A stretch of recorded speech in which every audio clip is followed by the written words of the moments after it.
Hi అండి, welcome to home entertainments for health. నేను మీ సత్య. ఈ వీడియోలో చాలా మెత్తగా మృదువుగా నోట్లో వేసుకోగానే అలా కరిగిపోతూ మధ్య మధ్యలో వేసుకున్న ఆనియన్స్ పలుకులు పప్పులు బాగా తగులుతూ చాలా కమ్మగా ఉండే కలగలపట్లు ఎలా ప్రిపేర్ చేసుకోవాలో అయితే చూసేద్దాం.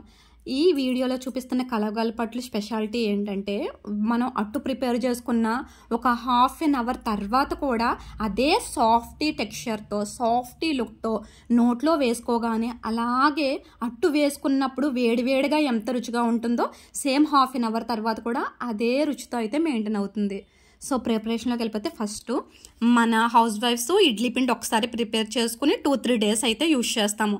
సో ఇడ్లీ పిండి బాగా పులుసు ఉంటుందండి. అలాంటి లాస్ట్లో మిగిలిపోయినటువంటి ఇడ్లీ పిండితోనే నేను ఈ అట్లు ప్రిపేర్ చేస్తున్నానండి. ఇందులోకి మంచి టేస్ట్ కోసం చాయ్ పెసరపప్పుని 1/2 కప్ తీసుకోండి. రాగి పిండిని మస్ట్గా యాడ్ చేసుకోవాలండి. రాగి పిండిలో మన ఎముకల బలాన్ని ఇచ్చే కాల్షియం, ఐరన్ కంటెంట్ అధికంగా ఉంటుంది. అలాగే ప్రోటీన్ సోర్స్ కోసం శనగపిండిని మంచి క్వాలిటీ అని శనగపిండిని ఎంచుకోండి. కొంచెం స్టిక్కీనెస్ కోసం జిగుమానం కోసం అయితే గోధుమ పిండిని వేసుకోండి. అలాగే కాస్త రవ్వను కూడా వేసుకుంటే మంచి సాఫ్టీగా స్టిక్కీగా చాలా బాగా వస్తుందండి ఈ కలగలపట్లు.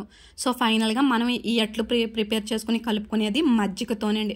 పొల్ల మజ్జిగతో ప్రిపేర్ చేసుకుంటే మన బాడీకి అవసరమైనటువంటి పొట్టా ప్రేగులకు అవసరమైన వైటమిన్ B12 అనేది సమృద్ధిగా దొరుకుతుంది పొల్ల మజ్జిగలోని. సో పొల్ల మజ్జిగ లేకపోయినా నార్మల్ మజ్జిగనైనా సరే వేసుకుని కాస్త గట్టిగానే ఈ కలగలపట్ల పిండిని అయితే కలుపుకోవాలండి. సో చూసారు కదా, మనకి చివరిని మిగిలిపోయినటువంటి పులిసిన ఇడ్లీ పిండిని ఈ రకంగా యూజ్ చేసుకున్నట్లయితే మన బాడీకి ఇంకా ఎక్కువైన రెట్టింపు ప్రోటీన్ అందుతుందండి.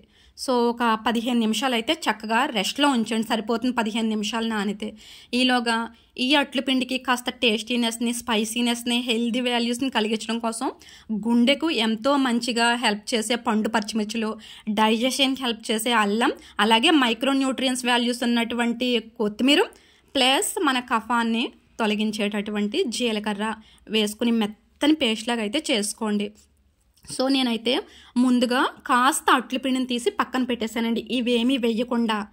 అది కూడా నేను తర్వాత చెప్తాను. సో ఈ బ్యాలెన్స్ అట్ల పిండిలోని చక్కగా ప్రిపేర్ చేసి పెట్టుకున్నటువంటి కొత్తిమీర పేస్ట్, అలాగే సన్నగా తరిగిన ఆనియన్స్. ఇక్కడ ఆనియన్స్తోనే ఈ కలగలపట్ల టేస్ట్ అనేది చాలా బాగా అంటే చాలా బాగా వచ్చేస్తుందండి. వేసుకున్నటువంటి పెసరబద్ద పలుకులు అలాగే ఈ ఆనియన్స్ పలుకులు మనకి పంటికి తగులుతూ ఉంటే పొల్ల పొల్లగా ఉండి చాలా రుచిగా ఉంటాయండి ఈ కలగలపిండి అట్లు. సో సాల్ట్ అయితే సరిపడినంత వేసుకుని ఒక 15 మినిట్స్ అలాగే నాననివ్వండి. చక్కగా వేసుకున్న పేస్ట్లు ఈ యొక్క పెసరపప్పు బద్దలు బాగా నాని 15-20 నిమిషాల తర్వాత అయితే మనకి సూపర్ సాఫ్టీ అట్లు రెడీ అయిపోతాయి. ఈలోగానే మనం చట్నీ ప్రిపేర్ చేసుకోవచ్చు. ఇన్సిడెంట్ చట్నీ అండి, ఇది అప్పటికప్పుడు ప్రిపేర్ చేసుకునేది. గొల్లపప్పును తీసుకుని మీ టేస్ట్కి సరిపడినంత పండు పచ్చిమిర్చిలు వేసుకుని మన కళ్ళకి బాగా మంచిదైన రక్తం బాగా పట్టించేటటువంటి కరివేపాకును వేసుకోండి. ఈ కరివేపాకు పచ్చిదైనా కానీ ఈ చట్నీలో అయితే ఈజీగా తినగలుగుతామండి. పిల్లలకి చాలా చాలా చాలా మంచిదండి ఈ విధంగా ప్రిపేర్ చేసుకున్న కరివేపాకు గొల్లపప్పు చట్నీ అనేది. సో పోపు వేసుకోండి, కాస్తంత పోపు వేసుకోండి. ఈ పోపులో కూడా నువ్వుల నూనెలోని ఆవాలు, జీలకర్ర, ఎండుమిర్చి వేసాం, అందుకని ఇలా బుసలు కొడుతూ నొరగైతే వచ్చేస్తుంది. సో ఒక 1 మినిట్ పాటు పోపులో వేగించేసుకుని పోపు సామాన్ వేసేస్తే మనకి టేస్ట్గా ఉండే మంచి హెల్దీ చట్నీ అయితే రెడీ అయిపోతుందండి. ఫస్ట్ నేను వేస్తున్నది బాగా హాట్గా ఉన్నటువంటి ప్యాన్ పైన ముందే ఏమీ కలపకుండా తీసినటువంటి అట్ల పిండిని మాత్రం వేస్తున్నానండి. చూసారా, ఇది కూడా చాలా బాగా వచ్చేస్తుంది.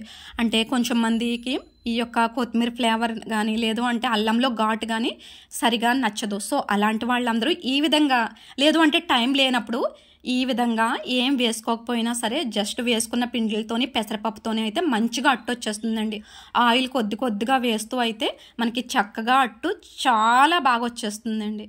సో ఇప్పుడు చూపించేది మనం వేసుకున్న కొత్తిమీర, అల్లం, జీలకర్ర పేస్ట్తో ఆనియన్స్తో వేసుకున్నటువంటి అట్టు. ఇది కూడా చాలా సూపర్ సాఫ్టీగా అయితే వెంటనే వచ్చేస్తుంది, నాన్ స్టిక్కీగానే. సో తినేటప్పుడు చాలా అంటే చాలా బాగుంటుంది. సో చూసారు కదండి, పెసరపప్పు బద్ద ఇలా పట్టుకుంటుంటే ఎలా విడిపోతుందో, అంటే పెసరపప్పు కూడా బాగా నానింది. ఇది డైజెషన్ అవ్వదు అన్న ప్రాబ్లమే లేదండి. సో చూసారు కదా, తీస్తుంటే చక్కగా అలా వచ్చేస్తాయండి. నూనె వేసినా వచ్చేస్తాయి, నూనె వేయకపోయినా వచ్చేస్తాయండి.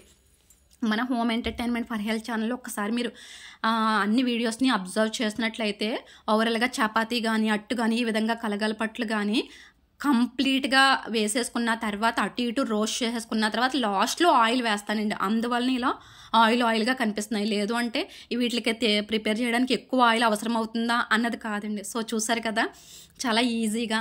కానీ ఫస్ట్ 2 అట్లు అయితే మాత్రం రావండి, మనకి ముక్కలు అయిపోవడం లేదు అంటే రేకు కంటుపోవడం జరుగుతుంది. కానీ 2 అట్ల తర్వాత వేసే ప్రతి అట్టు కూడా చాలా బాగా వచ్చేస్తుంది. మనకి అట్టు గ్యాస్ ఆఫ్ చేసేసిన ఒక 20-30 నిమిషాల తర్వాత కూడా చాలా చక్కగా మృదువుగా సాఫ్ట్గా నోట్లో వేసుకోగానే కరిగిపోతూ మధ్య మధ్యలో పెసరపప్పు బద్దలు ఆనియన్స్ పీసులు తగులుతూ చాలా రుచిగా ఉంటుంది. డెఫినెట్గా ట్రై చేయండి. 15 నిమిషాల్లోనే ఈ టిఫిన్ అనేది రెడీ అయిపోతుంది. సో నచ్చితే డెఫినెట్గా వీడియోని లైక్ చేసుకోండి. మన ఈ హోమ్ ఎంటర్టైన్మెంట్ ఫర్ హెల్త్ ఛానల్ని సబ్స్క్రైబ్ చేసుకోండి. అలాగే ఈ కలగలపట్టుని డెఫినెట్గా అయితే ట్రై చేసేయండి. Thank you.